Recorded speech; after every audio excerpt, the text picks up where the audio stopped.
Hello everyone, welcome back to management Mantra by doctor Varsha Gupta. कैसे हैं आप सब? आई होप कि आप लोगों की एग्जाम की तैयारी बहुत अच्छी चल रही होगी। और चलिए उसी तैयारी को थोड़ा सा और आगे बढ़ाते हैं। कुछ टॉपिक लेकर आई हूँ आज। ये बहुत ही इंपॉर्टेंट टॉपिक है। जनरली ब्रांड जो है आप जानते ही हैं कि वो एक ऐसा टॉपिक है जो हर बार एग्जाम में पूछा ही जाता है। तो आज का जो टॉपिक है वो इसी की ही कुछ टर्मिनोलॉजीज को लेकर है कि लाइक ब्रांड इमेज किसे कहा जाता है। ज्यादातर ये जो क्वेश्चन है जिसको मैं आज आप लोगों को कराने वाली हूँ ना, ये आप लोगों से मैचिंग में भी पूछा जा सकता है। तो बहुत ध्यान से इसकी मीनिंग को समझिएगा और समझने के बाद में ही आंसर्स को टिक करिएगा जब भी कोई क्वेश्चन आपको इस तरह का आएगा। तो आज जो हम देखने वाले हैं वो हम देखने वाले हैं कि ब्रांड इमेज क्या होता है, आपका जो ब्रांड फीलिंग है वो क्या होता है, ब्रांड पोजीशंस क्या होते हैं और आपका जो ब्रांड सैलियंस है ये क्या होते हैं। तो इन चारों की चारों ब्रांड से रिलेटेड टर्म्स को आज हम यहाँ पर देखने वाले हैं। तो चलिए शुरू करते हैं। तो फर्स्ट वन है आपका that is the brand image, कि ब्रांड इमेज किसे कहा जाता है। तो जैसा आप जानते हैं कि जब भी हम किसी प्रोडक्ट का बात करते हैं तो उस प्रोडक्ट को अगर आपने उसका नाम लिया है तो कहीं ना कहीं आपके माइंड में उस प्रोडक्ट को लेकर एक इमेज क्रिएट हो जाती है। तो दैट इमेज जो कस्टमर के माइंड में बनी हुई है वही आपकी ब्रांड इमेज है।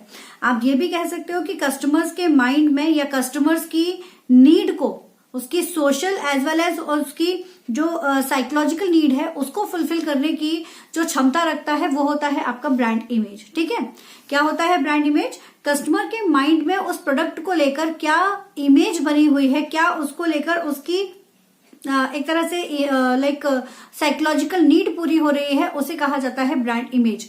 और एग्जाम्पल के लिए आप ऐसा समझ सकते हो कि जैसे फॉर एग्जाम्पल जब भी बिस्किट की बात की जाती है तो किसी को लाइक सिर्फ पार्ले के ही पसंद है, लाइक उसको पार्ले के बिस्किट ही पसंद है, या किसी को प्रिया गोल्ड के बिस्किट पसंद है। तो जब हमने बिस्किट का नाम लिया तो कौन सा ब्रांड आपके माइंड में आया?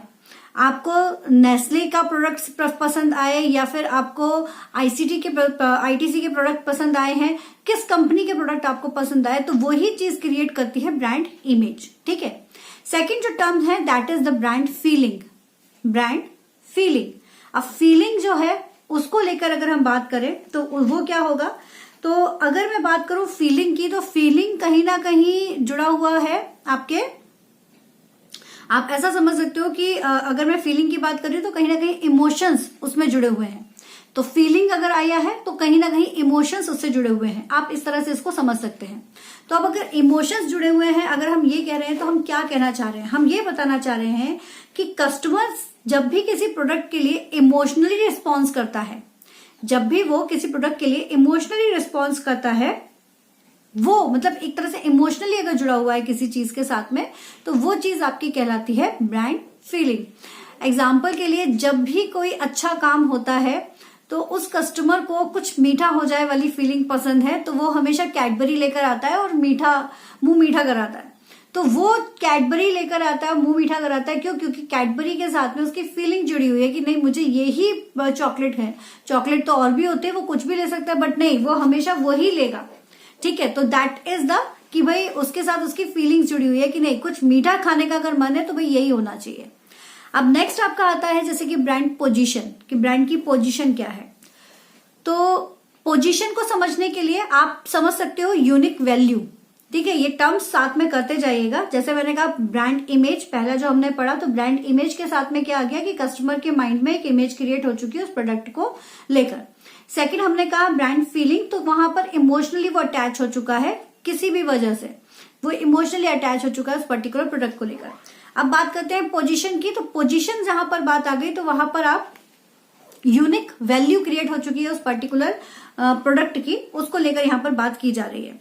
मतलब यूनिक वैल्यू एक ब्रांड की क्या है जो उसके कस्टमर्स उसको परचेस करें, है ना, क्यों उसके कस्टमर उसको परचेस करें, उसको लेकर यहां पर बताया गया है। अब आप सोचोगे कि मैम लाइक ये चीज तो ब्रांड इमेज में भी लगभग आ ही रही है, but this is a marketing strategy. जो ब्रांड पोजीशन है वो एक मार्केटिंग स्ट्रैटेजी है जिसके थ्रू आपके ब्रांड की एक पोजीशन क्रिएट की जाती है कि हर कस्टमर उसको प्रेफर करे। जैसे कि पतंजलि जब स्टार्टिंग में आया था तब इतना नहीं था, बट आजकल पतंजलि के बहुत सारे प्रोडक्ट्स धीरे धीरे मार्केट में अपना एक मतलब एक तरह से पोजीशन बनाते जा रहे हैं। So that is the brand positions, कि वो एक मार्केटिंग स्ट्रैटेजी है कि धीरे धीरे करके वो पूरी मार्केट में छा रहा है। सो ये एक यूनिक वैल्यू अपनी क्रिएट कर रहा है। ऐसे बहुत सारे प्रोडक्ट्स हैं जिन्होंने अपनी यूनिक वैल्यू क्रिएट की हुई है। ऑलीफॉर्म के प्रोडक्ट्स आपने सुने होंगे, वो भी आजकल इसी कैटेगरीज में आ जाते हैं। अब आता है आपका next one, that is the brand salience. अब ये जो ब्रांड सैलियंस है ये क्या होता है, अब उसको हम समझते हैं। आपने देखा होगा कि ये एक तरह से हम कह सकते हैं एक बॉन्डिंग होती है, ठीक है। ये आपके ब्रांड की एक बॉन्डिंग होती है कि आपका अगर जितना ज्यादा ब्रांड सैलियंस हाई होगा, लाइक जितना ज्यादा वो नोटिसेबल होगा, उतना ज्यादा कस्टमर उसको प्रेफर करेगा, उतनी ज्यादा उसकी ब्रांड की जो स्ट्रांगनेस है वो उतनी ज्यादा होगी। और जितना ज्यादा ब्रांड सैलियंस उसका कम होगा, मतलब वो वीक ब्रांड होगा, लोग उसको इतना ज्यादा पसंद नहीं करेंगे। इस बारे में उसको बताया। हम ये भी कह सकते हैं कि ब्रांड सैलियंस एक तरह से वो नोटिसेबल पॉइंट होते हैं ब्रांड्स के, जो एक कस्टमर को अट्रैक्ट करते हैं जब वो अपना फाइनल डिसीजन लेता है परचेजिंग का, ठीक है। जब वो परचेजिंग का फाइनल डिसीजन लेता है उस टाइम पर जो भी इंपॉर्टेंट पॉइंट उसको एक तरह से उसको कैची बना रहे हैं, है ना, ब्रांड को कैची बना रहे हैं, वो आपका कहलाता है ब्रांड सैलियंस। तो जितना ज्यादा आपका ब्रांड सैलियंस हाई होगा, उतना ज्यादा आपके जो प्रोडक्ट है उसकी डिमांड इंक्रीज होगी, एक तरह से आप ऐसा कह सकते हो यहाँ पर। और कस्टमर्स क्या सोच रहा है उस पर्टिकुलर ब्रांड के बारे में, वेरियस सिचुएशंस को ध्यान में रखते हुए उन सारे पॉइंट्स को यहाँ पर लेकर आपका क्रिएट किया जाता है ब्रांड सैलियंस, ठीक है। तो इस तरह से ये आपके यहाँ पर 4 आपके पॉइंट्स हो गए हैं। और जैसा मैंने आपसे कहा कि हर एक का एक कीवर्ड्स होता है जो आपको ध्यान में रखना है, क्योंकि मैचिंग के लिए ये क्वेश्चन जरूर पूछे जाते हैं। तो ब्रांड इमेज की जहां पर बात आएगी वहां पर आप कस्टमर्स के माइंड में उसकी इमेज क्या है उसके बारे में बात करेंगे। ब्रांड फीलिंग की बात आएगी, वहां पर हम बात करते हैं कि कस्टमर्स के इमोशंस जुड़े हुए हैं। ब्रांड पोजीशन की अगर बात आएगी तो हम कहेंगे कि ये मार्केटिंग स्ट्रैटेजी होती है, ठीक है। और कार मार्केट में उसकी पोजीशंस के बारे में बात हो रही है। और द फोर्थ वन ब्रांड सैलियंस की अगर बात की जाए तो क्या ऐसी क्वालिटी है उस पर्टिकुलर ब्रांड के अंदर कि वो नोटिसेबल हो रहा है।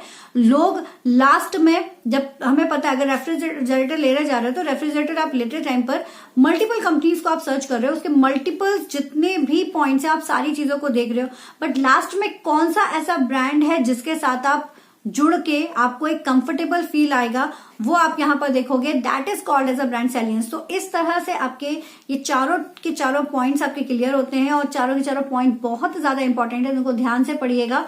दे all are the important one. और जैसा मैंने कहा कि मैचिंग पर्सपेक्टिव से भी ये बहुत ज्यादा इंपॉर्टेंट है। Okay guys, thank you so much. Keep study, have it smart, all the best.